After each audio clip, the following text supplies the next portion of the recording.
everybody. My name is Jennifer Bacall, and I am with the Programs, Partnership, and Outreach Division of Harris County Public Library. We're very excited to invite you to join us tonight for our second night in this year's Authorama program. We have a very special guest tonight, young adult author David Yoon. During tonight's event, we'll be giving away 4 copies of David's latest novel, Super Fake Love Song. So be sure to keep an eye on the chat in Facebook or on YouTube to see about opportunities of how to win. If you are a winner, please note you do need to be able to pick up your book from a Harris County Public Library branch.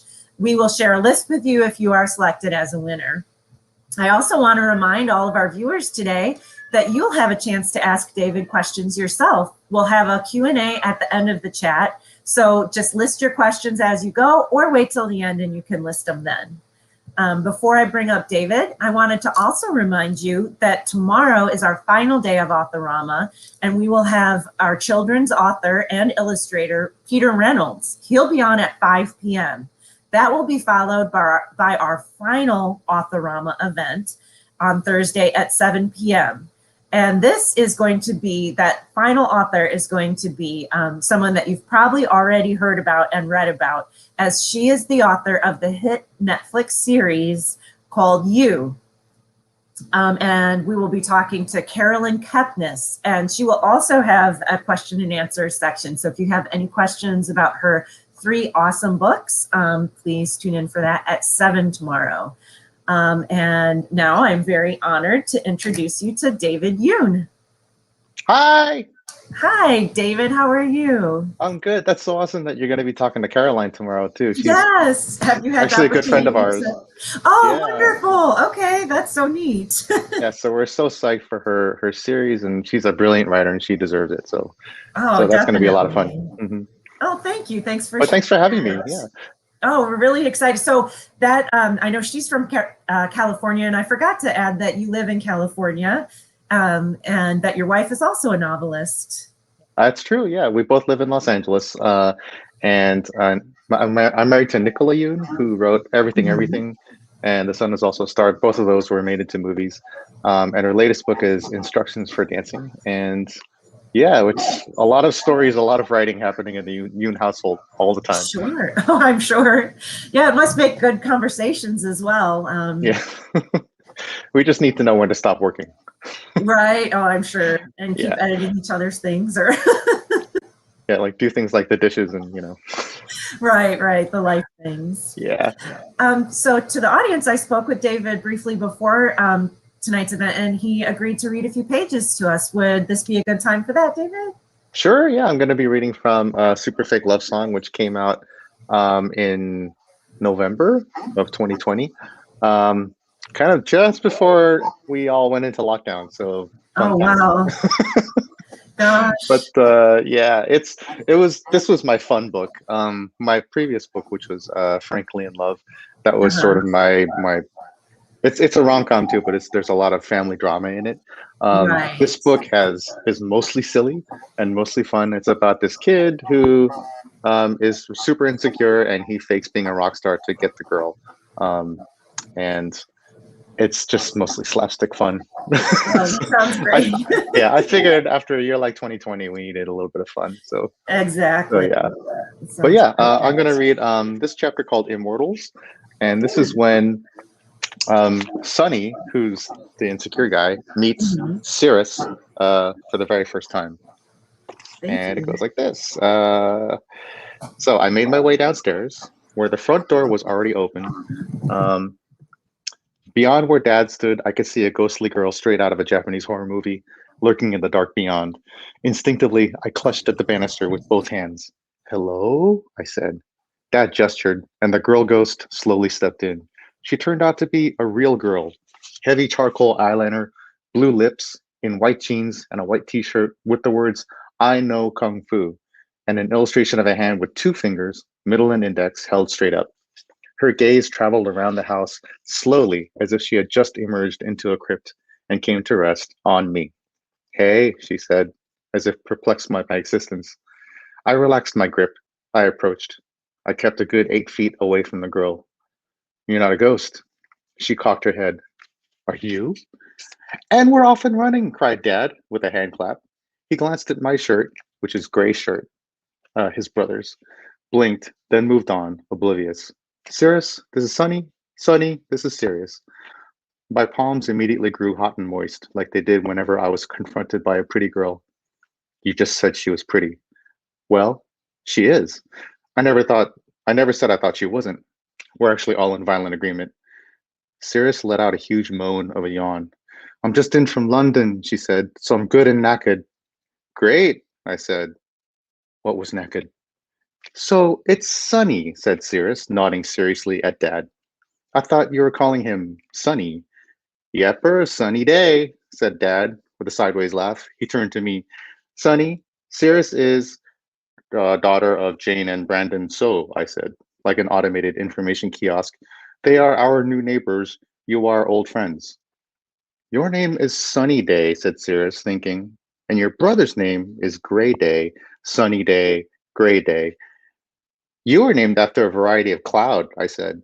I added a smile to make that statement seem less whiny, but it did not help. Dad stared at his son and this girl, waiting to see what happened next. Sirius seemed to relax a millimeter. It's nice to meet you, she stuck out a hand. I lunged to receive it. Nice to meet you too. I lunged right back. Intro's made, shouted Dad to himself. He turned to Sirius. Anything you need, any school intel, fun hotspots around town, you just ask Sonny. Everything here is so foreign and exotic, said Sirius, peering around with mock theater. She smiled. But really, thank you, Mr. Day. Thank you, Sonny. The way she said my name was as shocking and brilliant as 1,000 diamond beams of white starlight, all converging at once on my dumbstruck face. Yeah, of course, you got it, her, I said in a single breath. Sonny will take good care of you, said Dad, who gave my back an irritating forehand and then vanished. We stood in our socks in the foyer. Great, I said to Sirius. Yow, said Sirius, jumping at a buzzing phone in her pocket. She smiled at it, began typing. Sorry, it's Allo Allo. Are you on Allo Allo? No, yes, I used to be not that much, I said, fairly certain she was talking about an app. I suddenly felt intensely stupid for not knowing what Allo Allo was, and fervently promised to myself I would sign up as soon as possible, even if it meant relinquishing all my privacy and basic human rights in the process. I knit my fingers at my quaking belly. Just above Sirius's collarbone, I noticed a tiny triangle of skin pulsing at a rate definitely slower than my own heartbeat. Looks like my friends in Zurich are up, said Sirius. She finished up, put the phone away. They're such morning people over there. I know, I said. I know? You've been? Said Sirius. Not for a while, I said. What was I saying? I'd never left Southern California in my whole life. Moths were batting away at the porch lanterns, so I shut the front door. How long are you in the States for? I said, marking the first time I'd ever referred to America as the States. Right up until I leave, Sarah said, with finger pistols and a shake of her long black hair. Seriously, though, probably until I graduate. I mean, we. One sec. She pulled out her phone again, smiled, and typed. School just let out in Sydney. Oi, Audrey, oi, Simon. Sydney is in Australia, I said resolutely. Sirius tucked her chin at her shirt. I'm actually wearing Simon, speak of the devil. Her shirt once belonged to Simon. Simon was the name of her shirt. Great, I said, making this the third time I used the word great. I was struggling very hard now. Sirius was cool. Sirius was so cool. She had just arrived from London. She had friends all over the world, friends who did cool things and were therefore also so cool. She came from an entirely cool world. She did not belong in such an uncool house in an uncool neighborhood with an uncool loser like my friend Simon made this t-shirt, said Sirius. Amazing artist, youngest ever to show at the White Rabbit Gallery.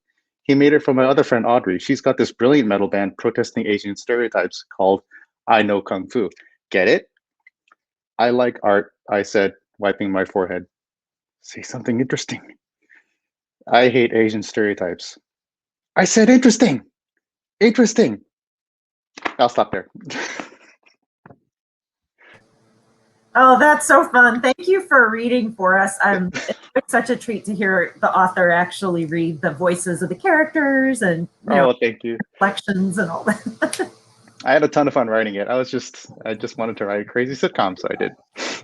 Yeah, I was just going to ask, what made you switch veins, and you kind of already mentioned that it was, a combination of a heavy year and then a desire to to write something with more humor. Do you have any background in writing other things like humor, or? I mean, I just think everything is funny. Uh-huh. I think even when things are sad, they're kind of funny. Like sometimes things get so bad that the only thing left to do is really laugh about it, Mhm. just to save your own sanity. And I'm also a big fan of Korean horror movies where they're sort of um, they're sort of not afraid to mix in all kinds of emotions and all kinds Mhm. of family members. So like they don't hold back. That you can have kids and grandparents Sure. and something horrible will happen, and then in the next second something really funny will happen, and then you'll have a family drama and then a romantic drama, and it's all in the Mhm. same mixed bag. And I love that because it feels true to life. I was just going to Um, say that's right. That's how it is. It doesn't really separate itself neatly, does it? yeah, yeah. So you just have to navigate all these emotions, and I find that so Mhm. interesting. Oh, that's wonderful. How did you find your way to writing? I've always wanted to be a writer, actually. Okay. Uh, I kept a journal. I think in first grade, I wrote a Mhm. poem and it won a school award, and my mom framed it. So I was like, "This is Oh. cool." It was really sweet. And I wrote a story in third grade, Mhm. and I made the whole class laugh. It was a hit. Oh. So I felt really good. Then I wrote another story, and I bombed, and no one laughed. Mm. And so I was like, "Okay, okay, let's get back to that first one." Mhm. And I think I've been Right. trying to get back to that first experience ever since. But yeah, in high Okay. school was my favorite teachers were English teachers. I majored Mhm. in English in college. I went to get my MFA in fiction. That's where I met Nikki. Okay. Yeah, just always So wanted to you've be a kind of writer. always had the trajectory. Yeah, yeah, for sure. That's neat. So I also saw that you illustrated at least one book. Is that correct? Yeah, I illustrated everything, everything. That was my Oh. wife's first book. And she just we were getting up really early in the morning to write our books because Mhm. we had our day jobs. And she was like, I need a picture of a fish because the fish, the Hawaiian fish, the humu humu nuku nuku apua'a, which Uh-huh. is the state fish of Hawaii. She's like, I want a picture of it. And so Mhm. got up, made some coffee. It's 4:30 in the morning. I'm like, sure. I drew a fish and it worked. So we just kept Oh, going and we kept adding illustrations into the book, and it made it something really special. no, I love that book. That's really neat. I didn't realize until recently that you had done that. So it's neat that you can combine some experiences in your writing as well. Oh yeah. I mean, I was my day job was doing graphic design and then later app design and interface design. Okay. Um, And so that was sort of my career that would pay me Mhm. money before started writing full time. Um, but even though I was good at that stuff, the real work was always writing. Sure. And how did Yeah. you decide to write more for younger folks than for adults or in some other way? Um, I just vividly remember what it's like to be in high school. It's weird. Yeah. And even like when I did my MFA at Mhm. Emerson College, your thesis is an anthology of short stories. Oh, And almost all my short stories had characters who would now be considered middle grade. Back then, there was no such thing as a middle grade, um, mhm. and just like yeah, kids in middle school getting in trouble and being in stressful Yeah. situations, and in high school, just dealing with more family drama and navigating um, Mhm. who you want to be and who you think you are and who you think you'll become. And Sure. I think those themes actually never go away. I think in Right. some ways we're always constantly defining ourselves. Right. Um, we're always coming of age, Hmm. even if you're 40, 50, 60. No, I Um, agree. and I also think that in a lot of ways, we're still the kids we were in middle school. Right. There's a lot of stuff that is so defining back then that we never Mhm. let go.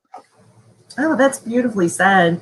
Yeah, it makes me think of I love Joan Didion, and she has a quote, and I'm sure I'm really gonna slay it, but something about that she doesn't even recognize many of the women that she used to be, and that she's Yeah, constantly she'll look back at pictures of herself from a different generation and be like, I don't remember that woman, like because she's evolving, and it just made. yeah, But like you said, but at the core, you still feel like that silly kind of nervous, not sure who you are teen. Totally. It's a weird paradox because Mhm. you do realize things, with every decade you realize really important stuff, but then you kind of don't change, but you do change at the same Right. time. It's life. It is. Yeah, no, that's fascinating. Now, I know this always gets asked, so I figure I may as well bring it up now. Did you have any specific writers that you read to prepare for this particular work? I mean, I didn't really intentionally read anything to prepare, Uh-huh. but we're constantly reading. Sure, sure. Um, I One of the best pieces of writing advice I ever got was I went to see Margaret Atwood speak at Mm. the Canadian Embassy in Tokyo, of all places. But Wow. um, she said, read, read, read, and write, write, write. Okay. And it's read everything you can get your hands on. Read Mhm. stuff that maybe you might not like. Right. Take a chance. You never know Mhm. what's going to resonate. And then write, write, write. Keep practicing. Imitate. Um, Copy. Be inspired by. Then come up with your own voice. Make mistakes. Um, Mhm. and so I was reading a lot of. Well, I was reading Eleanor Oliphant is Perfectly Fine. Have you read Oh, that book? that's so fun. Yeah, I did. It's so That book great, was right? like major like writer envy. I was No, reading books by right, Matt. nice. I was reading books by Matt Haig, Oh yeah, I just specifically read Midnight Library, I think it that's was. a great book. I was reading The Humans, which I also love. Yes, I read that one Um, too. it's so good, right? I So have good. so many dog ears and underlined quotes, and yeah, just some beautiful Yeah. and ideas. And I was reading Kazuo Ishiguro, as always. Uh-huh, And uh-huh. so he has these. All those authors have kind of funny, detached, observant, a little bit cranky characters and I was Sure. like, I need to write one of these characters, and so that's Sunny. Oh, that's awesome. Yeah, I feel like you often can see where some of the, I don't want to say inspiration, because like you said, you didn't read these for this, but you can probably see where you respected the tone before and then, choose to kind of mirror it or Oh yeah, yeah, homage it. totally. And it's funny, you never Um, know when you're going to be inspired by. yeah, right. Have you had any strange inspirations that you could share? I think the Korean horror movies are definitely an Yeah. inspiration. Just that mix of emotions, and really, they don't care. They'll kill off kids. They'll kill off old Oh my people. Like gosh. it's amazing. It's like the Wailing. If you've ever seen The Wailing, it's like this I should 3-hour write that masterpiece. down. How can you find it? Can you recommend any way of finding these? Streaming on any Streaming. I mean, you can rent them, or they're on Netflix probably. Oh, okay. Yeah, and then reading a lot of like I'll read comic books and stuff. I'll read Hmm. not like I'll read indie comics, not like Marvel, but Yes. more like Sure. Chris Ware and Uh-huh. Adrian Tomine. Uh-huh. I find really inspiring too. Uh-huh. Oh, that's awesome. So someone in the audience is asking, and her name is Cynthia Jones, is asking what you are planning in the future. What am I planning in the future? Well, I just sold a book recently. Oh, So congratulations. my first adult, I have them here. My first adult debut was version 0, which Ooh. I remember Brian was reading. He's our pet Yeah, he on the says in the show. comments, yay. Yay! And so the same editor for this book bought my Mhm. next. This is an adult thriller Okay. about the internet. Ooh. And the same editor who bought this book, publisher, I mean, bought my next book for adults again, and it's called City of Orange, and Ooh. that's a post-apocalyptic thriller, I guess. It's about a guy Okay. who wakes up and he doesn't remember what the heck happened. He just Hmm. knows that his wife and daughter are alive somewhere, and he needs to find them.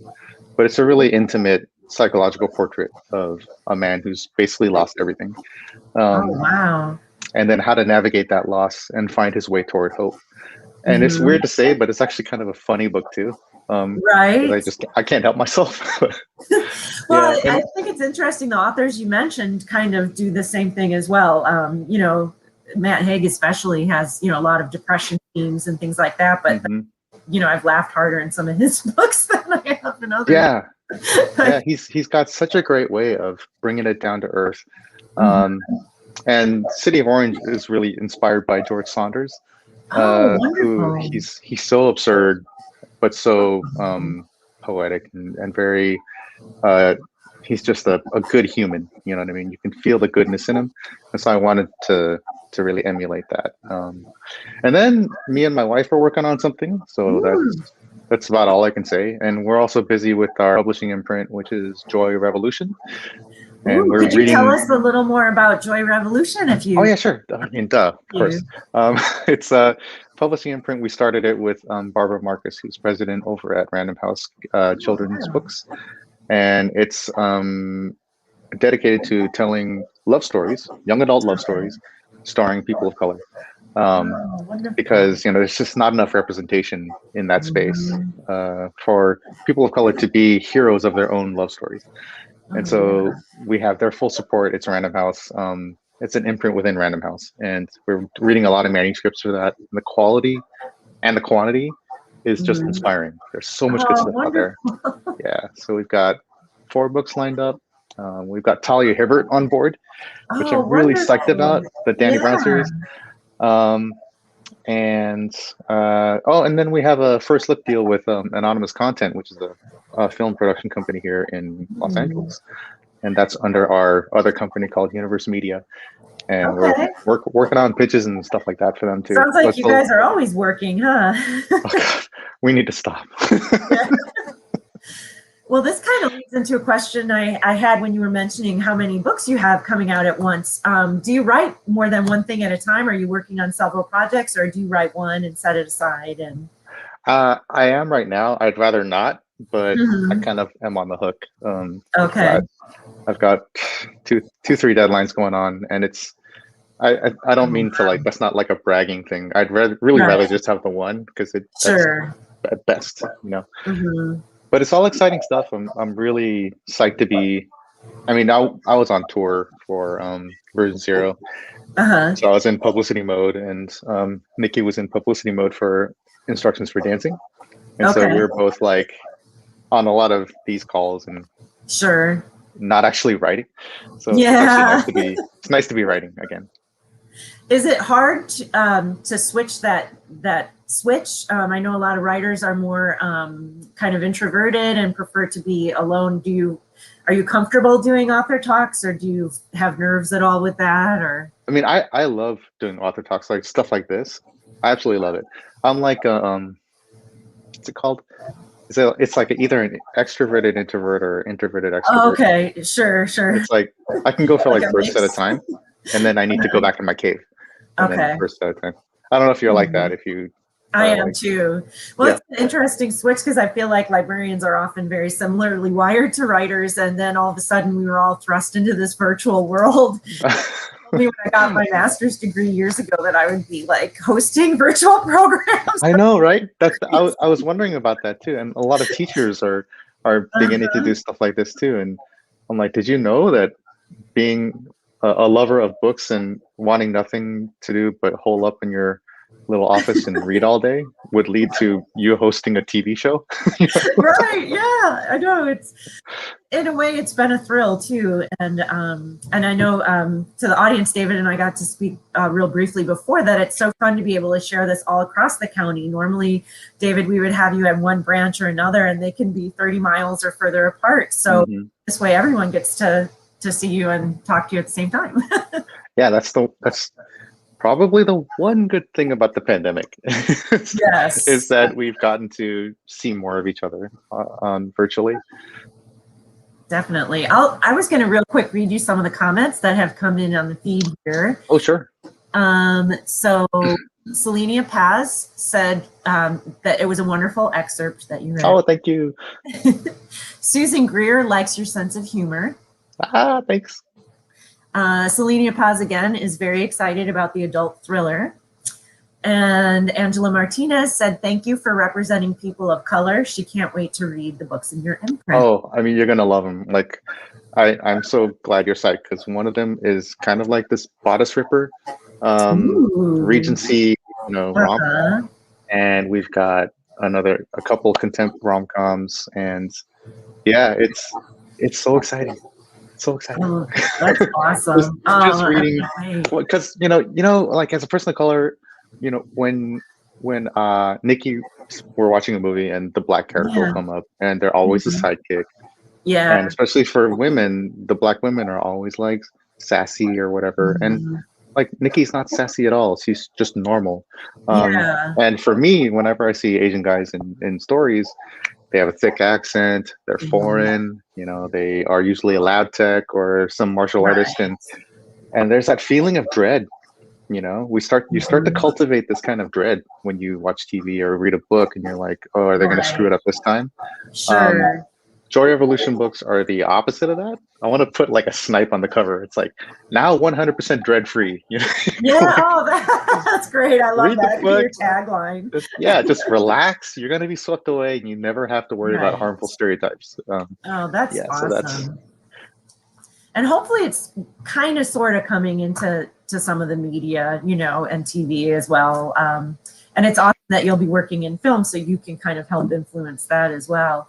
yeah. You mentioned your film company. What all do you do? That's a world that I'm not very familiar with.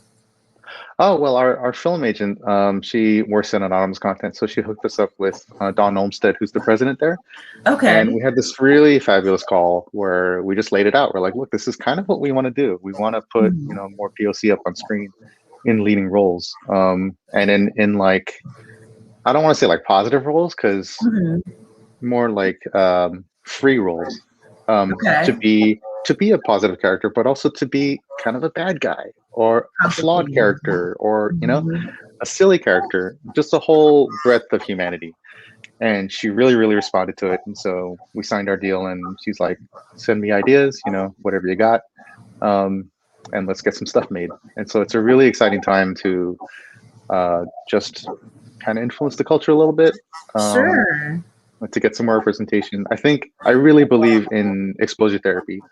Mhm. If you are afraid of gay people, Mhm. start hanging out with gay people, and guess what? You'll Right. stop being scared of them. If Sure. you think that this group is all a certain way, hang out with them. You'll pretty soon discover Mhm. that they're not all that way. And so, Right. film and especially books are a way of Mhm. getting into other heads, other people's mind spaces. Definitely. And once you do that, you start to build empathy.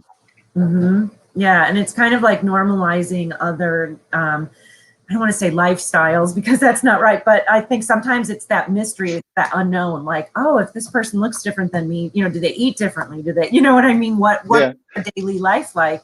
Whereas, of course, every human is different, Hmm.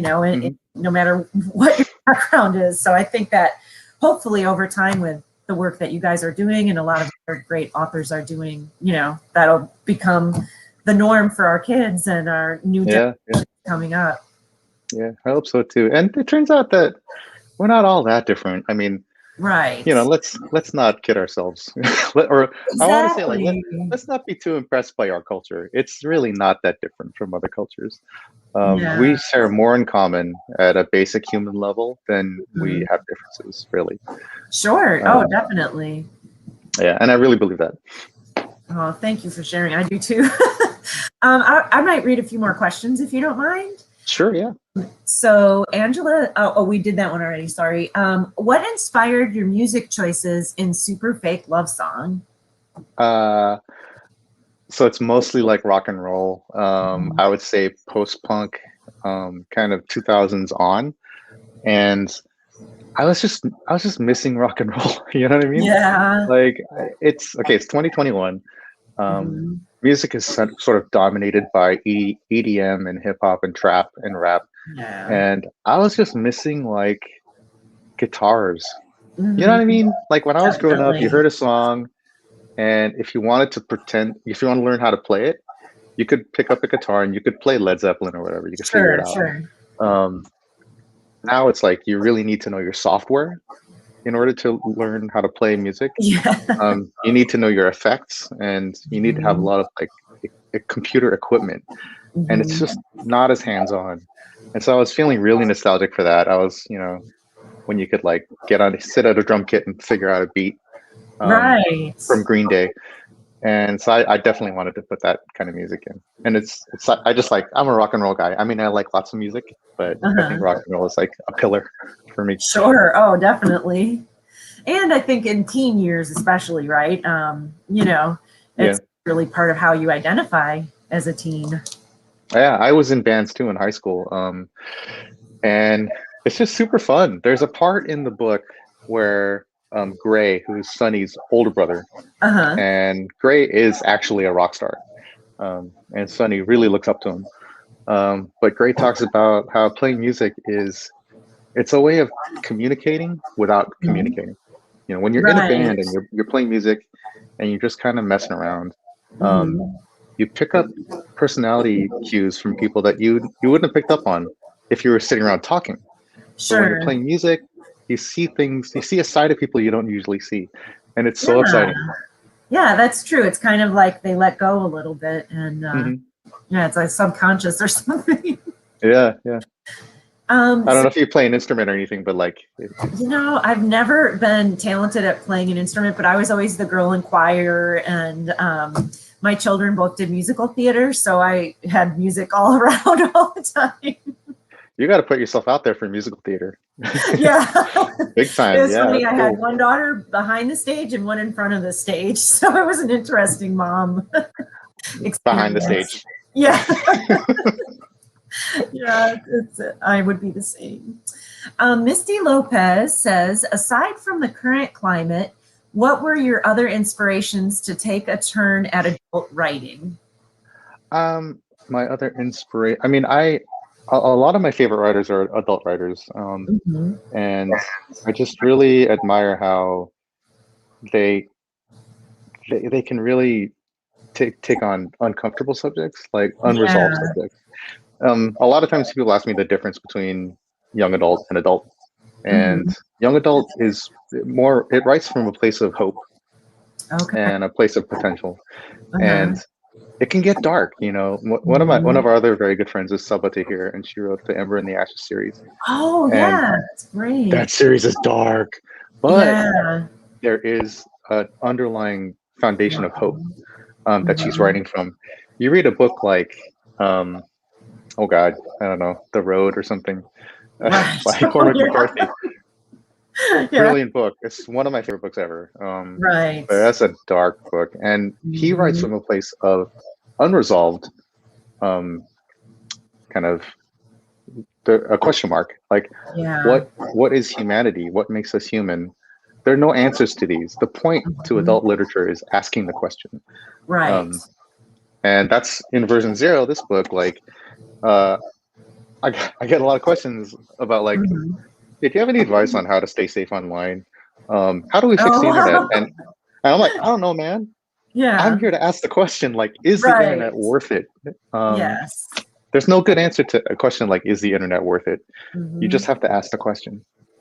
And it's different too, I think, for different people. You know, for some people, it practically saves their lives because, you know, Mhm. that's their only connection, maybe. And then, like, you know, I haven't had an opportunity to read this new title yet, but I'm sure that asks some of the other questions about the downfalls of it as well. Oh yeah, yeah, and there's, like I said, there's no answer. It's just makes you. Sure. I just want people to be aware Uh-huh. of how uncertain things are, and where do you see yourself in that context? Right. I see a couple new comments. Brian wanted to mention that Foo Fighters just released a Bee Gees cover album. It's amazing. I had no It's idea. amazing. Yeah, it's so. They call them the DGs, I think, Oh, but that's great. it's so good because he Dave Grohl was on. He was interviewing with who was it? Some artist, I forget.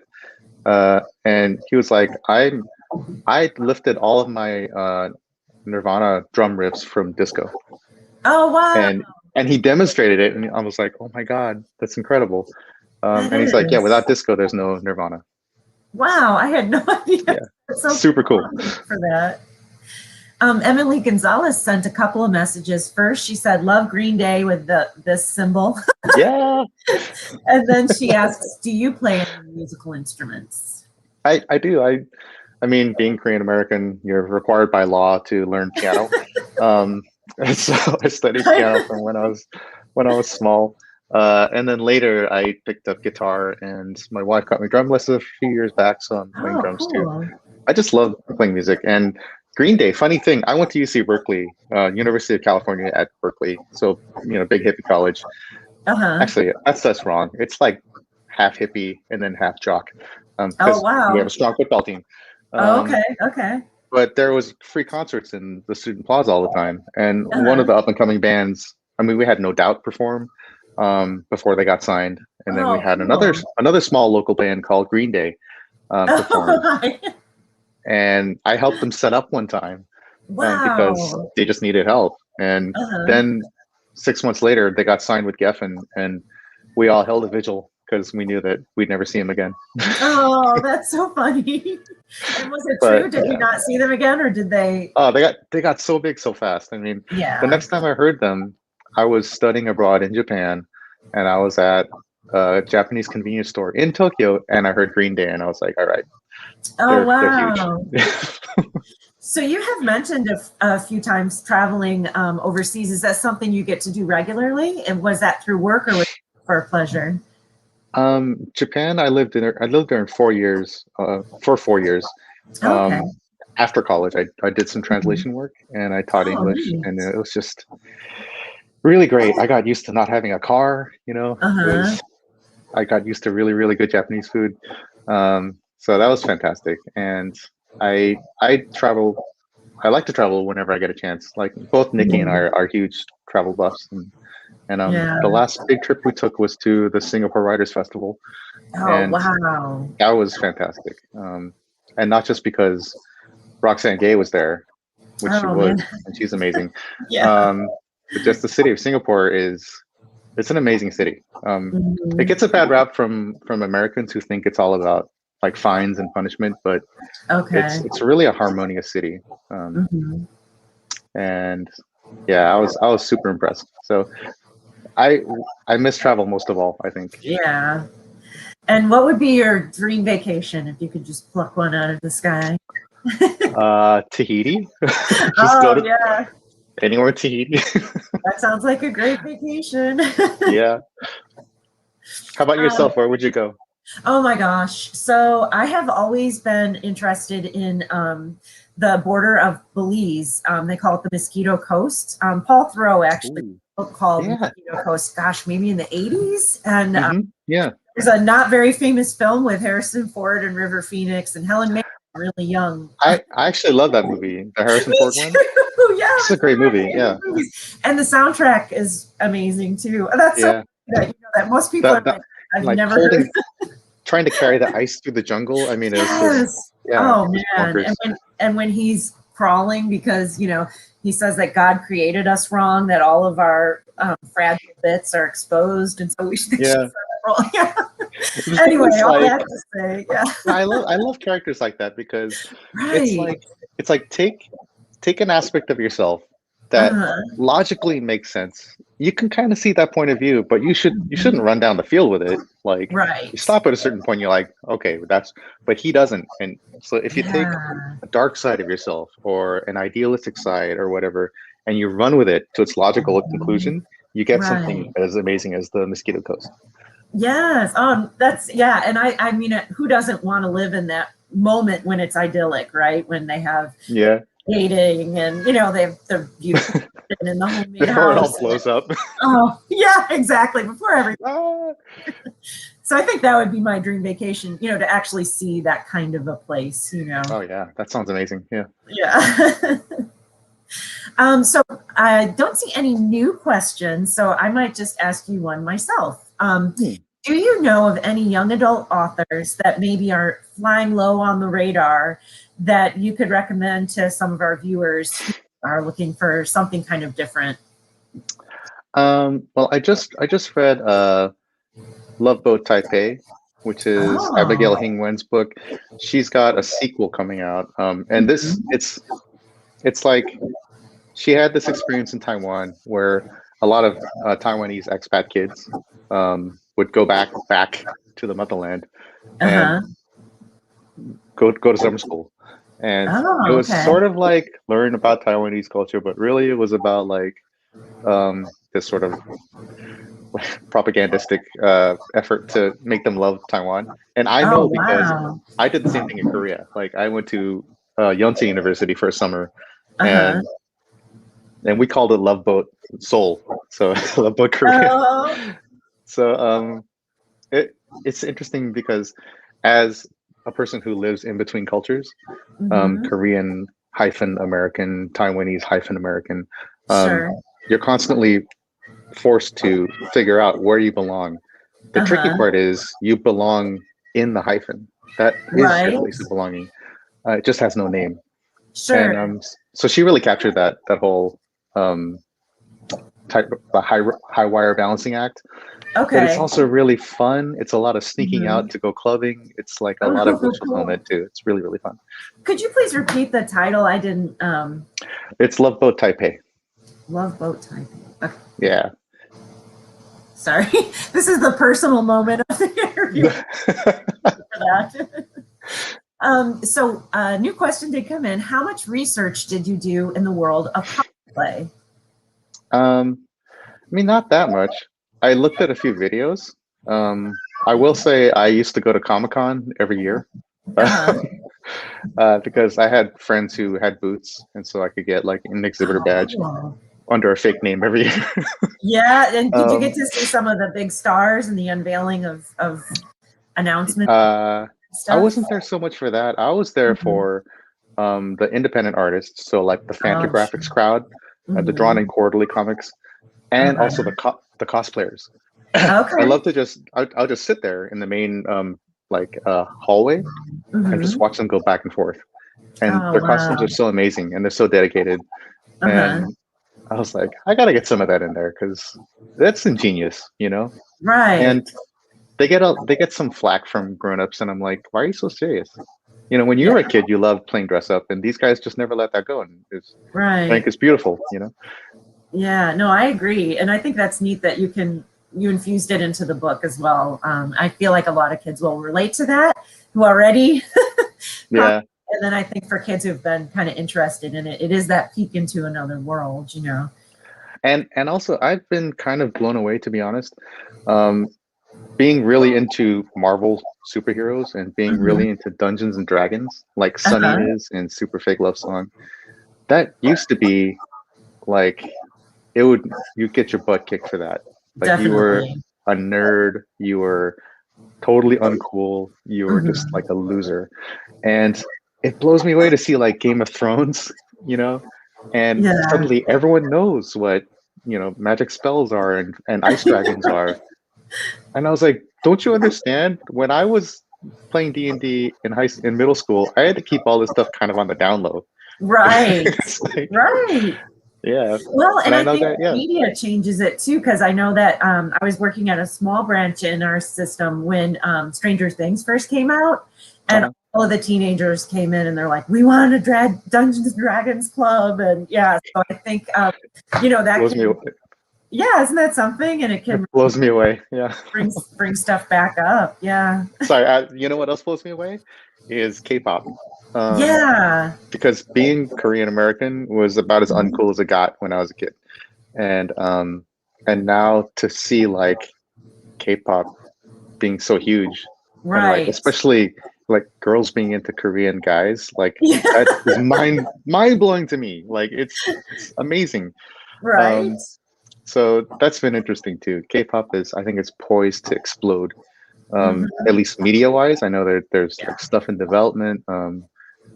And that's going to be even more mind blowing. I don't know. The fact that there's a Blackpink documentary and a BTS documentary is just, I don't understand it. I know, yeah. It really, I kind of saw waves of it. My daughters were growing up, but yeah, I agree. It's really kind of hitting a big peak, and so it'll be interesting to see what comes next in that whole field and genre and everything. It's so crazy. We do have another question. Kat asks, "Did you write any love songs when you were in high school?" No. No, no, I never did. We in high school, high school was all about like probably the geekiest rock you could think of. Hmm. Um, it was a lot of Led Zeppelin, Metallica, Rush. Sure. Oh, I loved Yeah, Rush. oh, like all the music that would repel women. Uh-huh. We loved because we were just that nerdy. And Yeah. um, But actually, recently I had to Nikki's book, Instructions for Dancing. It has a rock star in it, and there's a song in there too. And she wrote an actual lyrics to it, and then I Okay. actually wrote music to it, and I actually played all Nice. the and I recorded it. We don't know what we're gonna do with it, but it's out there now. Uh-huh. So yeah, Is it so like that's on probably. her author site or Oh no, we don't know what to do with it. okay, yeah, you're still We're like, deciding. oh, I don't know what to do with this. Yeah. I'm sure there are people who would enjoy hearing that. Oh jeez. And I think we're just about out of time. I was going to see if you could just real quickly kind of show your books again and like remind Oh folks yeah. when they come out and that good So, stuff. so this was the first one. This one came out 3 years ago now, Mhm. and it is, I guess, a fake dating story, but it's got a lot. Like I was saying, it's got a lot of family drama. It's a rom com too.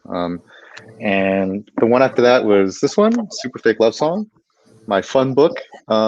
Nice. And the one that just came out most recently is version 0, and this one is the thriller about the internet.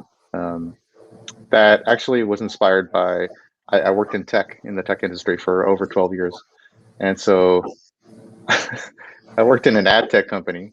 These are the people who scrape your data to build profiles to feed you ads. These are the people who I Oh, worked in one of these companies, and all of my coworkers had ad blockers installed on all their devices, including me. mhm. We were like the non-smokers working at Philip Morris. Oh my gosh. Yeah, and that's when I Man. was like, I need to write about this. So that's the one. Yeah. Oh, I can't wait to get my hands on that.